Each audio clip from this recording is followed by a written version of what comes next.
twice before, and the last time I was here, I was really inspired to get up and share my work. So I really appreciate your attention and the others that have spoken today. It's always great to be among professionals in the field. So today I'm going to be talking about the utility of this particular assessment. I like to refer to it as a specific mental model as a medium to provide mental skills coaching and help you in being professionals and how you can have another tool to support those you work with. So I want to kind of start with this big question here to sort of set the context, no pun intended. And I'm just curious from anyone here who'd like to chime in, how might you define the difference between context and content? Content is kind of just the facts, and context is how you interpret it. Yeah, I like that. So the definition I like to use is that context gives meaning to content. We're going to come back to that idea. So this is a recent research publication. Traditionally, mental training in sport and performance realms has mainly been based on the psychological skills training procedures, which include assumptions of changing, replacing, and eliminating negative thoughts for performance enhancement. The contextual approach of changing the relationship with self and context was not part of the theory to practice paradigm. And this really resonated with me and kind of speaks to my experience as a student.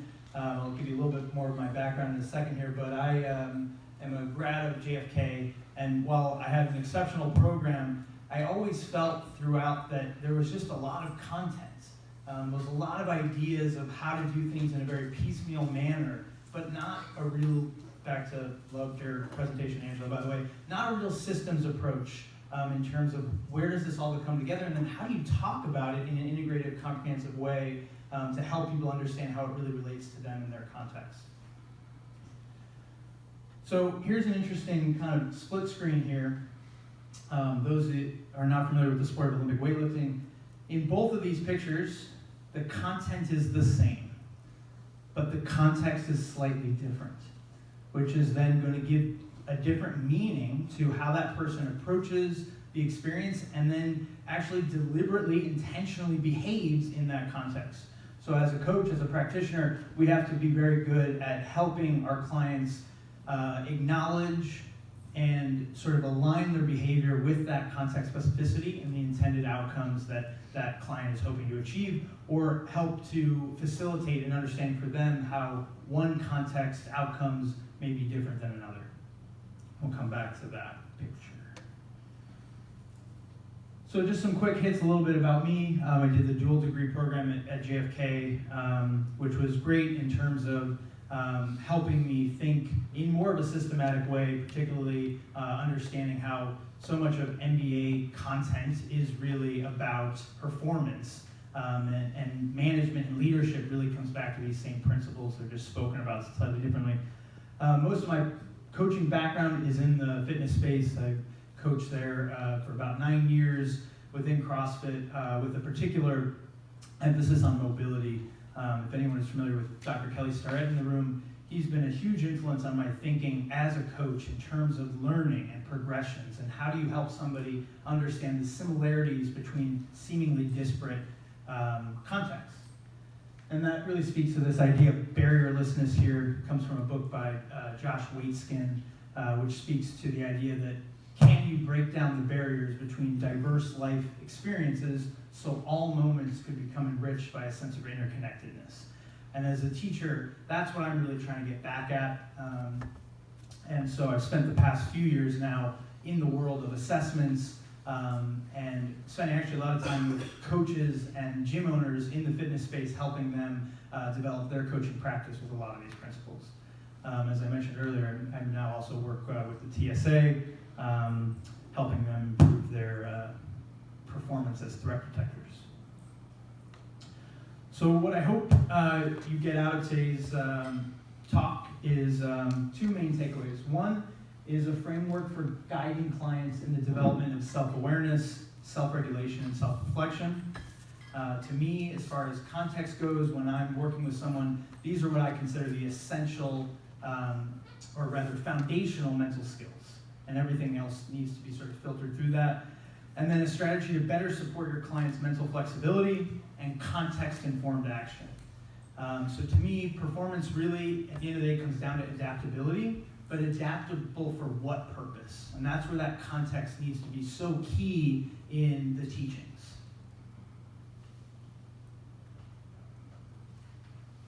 So I gave you this little handout here. I recommend looking at the top portion there. Just as we go along, it might be helpful to just give you a little extra understanding, and then of course you have something that you can walk away with, and my contact info is there. I might go a little fast through these next couple slides, but happy to share the slides and happy to answer more of your questions after. So big picture, what is DISC? DISC is a tool that helps to map categories and patterns of behavior. It's describing how we act, so that end product, okay? Not necessarily skills or intelligence, and definitely not inherently good nor bad behaviors. It's going to depend again on context, and not personality. This is where semantics and language gets really confusing, and I like this quote to help kind of differentiate the difference between how I'm then going to talk about behavior versus personality. So this quote here, the study of personality seeks to understand how individuals are like all other people, some other people, oh, that's cut off there, and no one else. And so when I talk to clients or other coaches about this, I like to say that DISC is a starting point to help people understand how they're like everyone, how they're like others, but DISC in no way is helping to identify how you are uniquely your own, right? So Angela gave a great example of her backstory. I mean, that is her personality. That really speaks to more of who she is, her values, but then we could look at how she behaved with this model and all get a better understanding of some of those patterns. So quick explanation, right? We have this acronym DISC. What does it stand for? So D stands for dominance. Another word there I think is helpful to wrap your head around what that behavioral characteristic might imply is directing, this kind of directorial type of behavior, versus the I, which is referring to influence, how you're interacting or intuiting a situation. S for steadiness, which implies also this idea of supporting. It's kind of the flip of the influence there. And then conscientiousness, your ability to comply, calculate, precision.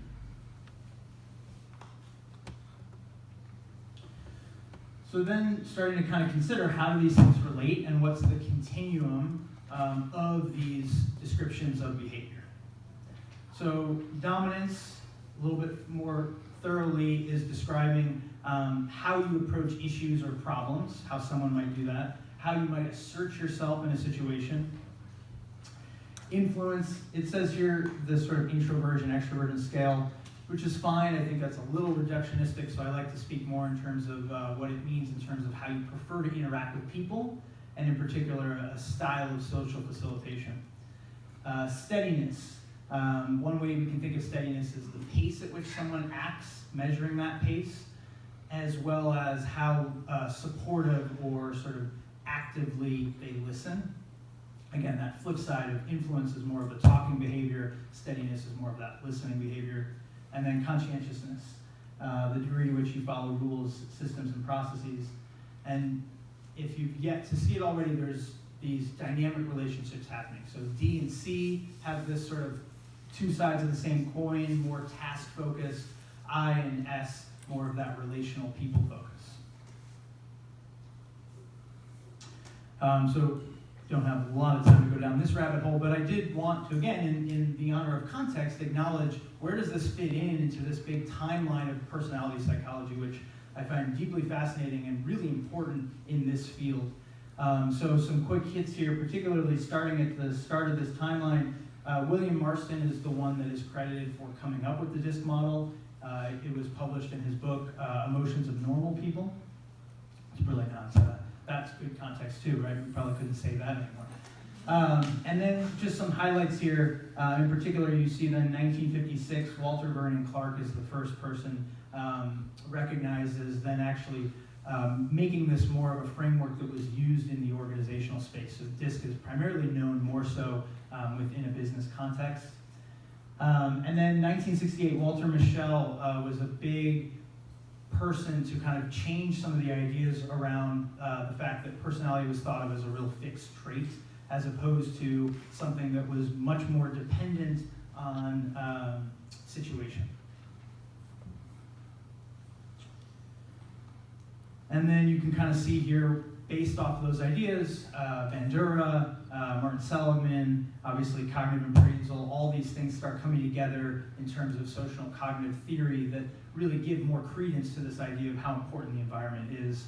And then lastly here I have Brian Little, who if you're not familiar with his work is exceptional, definitely recommend checking out his stuff, who speaks really articulately about how this field came to be and what it means in terms of this idea of free traits.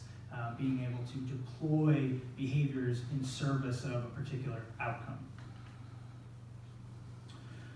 So why DISC? So coming back to the importance of these foundational mental skills. So self-awareness. When I speak about self-awareness, I'm speaking about it actively in terms of how do you take inventory of how you're likely to behave in a given context. So DISC is really good about saying, hey, this is not how you're likely to behave all the time, but this is a way we can start thinking about how you're likely to show up in this situation. Self-regulation is your ability to adapt your behaviors to the specificity of the situation and the intended outcomes and the interplay between those two.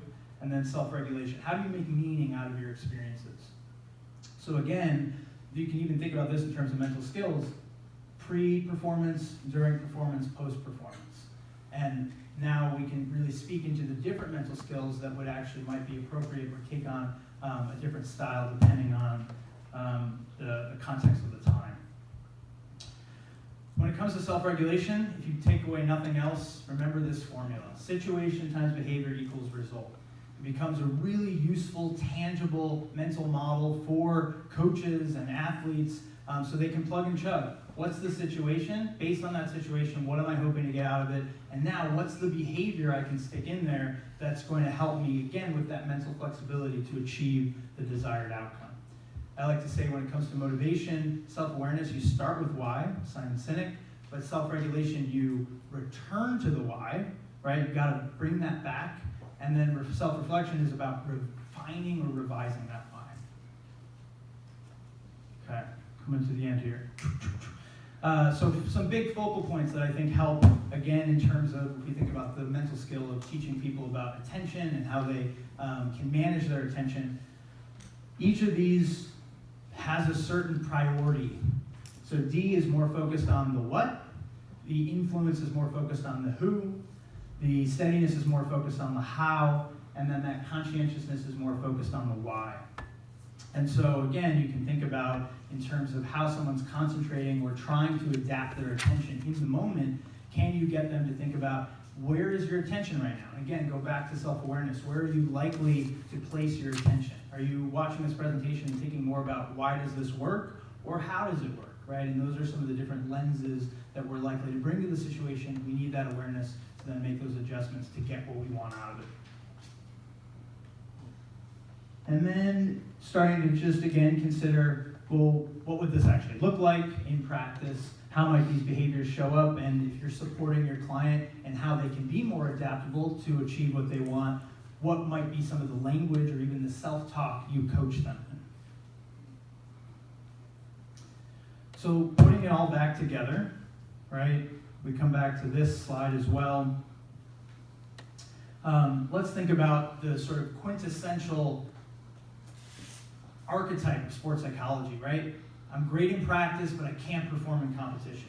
Well, why might that be? There's different contexts, right? Or I'm really great in competition, but I'm not getting better because I can't practice well. So a practice situation, identify it as the main outcome of learning. So then therefore, what might be the behaviors that are more supportive of the learning process? Versus a competition situation, the outcome's different. You're trying to test yourself against others or maybe even just a previous version of yourself. So now I have to let go a little bit. I have to behave in a more intuitive, direct, assertive way versus in practice, I need to recruit those conscientious, deliberate, steadiness type of skills. So if we come back here, we now can consider, oh, okay, what's making allowing someone to get better? The content is the same, right? He's snatching, but in one context, it's about practice, therefore the behavior needs to support learning. So with context, we can identify two elements, the what, but also the why. So what is the situation? It's a practice situation.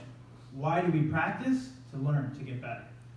What's the situation? It's competition. Why do we compete? We compete to test ourselves. So now how am I going to behave in order to align with that outcome specificity?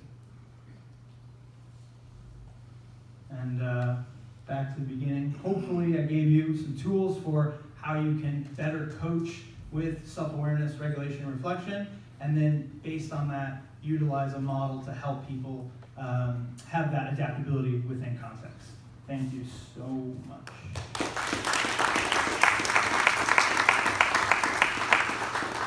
Maybe time for one question, if anybody has a question, burning question.